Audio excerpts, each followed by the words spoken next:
মাইয়া একটা বিবাহ দিলাম, বসরণে রইলো, শালার জামাইটা ভালো না, মদ গান্দা খাইয়া মাইয়াটার যে জ্বালা দিল রে, আরে রে কপালটা আমার ভালো না। মানুষের কইলে আর কি হইবে? আর এই কি বা কি করমু কি ভালো না আমার। কি হয়েছে? কি বড় বড় করছি, এক লাখ লাখ বড় বড় করছি। বড় বড় করে তুমি বলো না। এই মাইয়াটা বিয়ে দিলাম, 1 বছর বয়স হইলো। হ্যাঁ, তারপর শালার মাইয়াটার এখন ভালো পায় না, ভাই শুয়ে গেছে, মদ গাঞ্জা খায়, শালায় ভালো না। এই এখন মাইয়াটার একটা আমার সমস্যা লাগছে গেল না।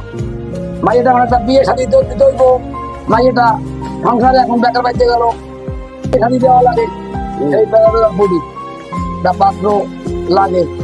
দাও তো যায়, টাকা পয়সা কিছু ঘর থাকাও লাগবে। আরে বেটা, এটা তো আমিও ধারণা করছি যে কিছু টাকা পয়সা দিতে হবে।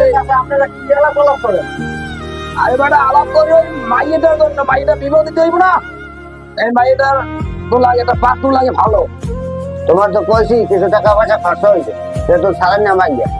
এটা তো আমিও ভাবছি যে আমার ভাই না মাইয়ে তখন কিছু টাকা পয়সা খরচ হইবে, সেটা আমি ভাবছি না। হ্যাঁ, তবে ভাবছি যে আমার তো একটা ছেলে, ভালো ছেলে লাগবে। আমি যে হ্যাঁ। মেয়েটা বিবাহ দেবো, একটা ভালো ছেলে দরকার আছে না। হ্যাঁ, হ্যাঁ। হ্যাঁ, আমি আজ বেশি রাখছি, আমি ছেলের 2 লাখ টাকা দেবো। হ্যাঁ। কিন্তু ছেলের যে 2 লাখ টাকা দেবো, হুম। আপনারা শুনেন ভালো করিয়া, কও। আমার একটা শর্ত আছে। হ্যাঁ, কও। কারণ আমার মেয়েরে হ্যাঁ, উনি কোনো কষ্ট দিতে পারবে না, হুম। কোনো বিষয়ে কষ্ট দিতে পারবে না। হ্যাঁ।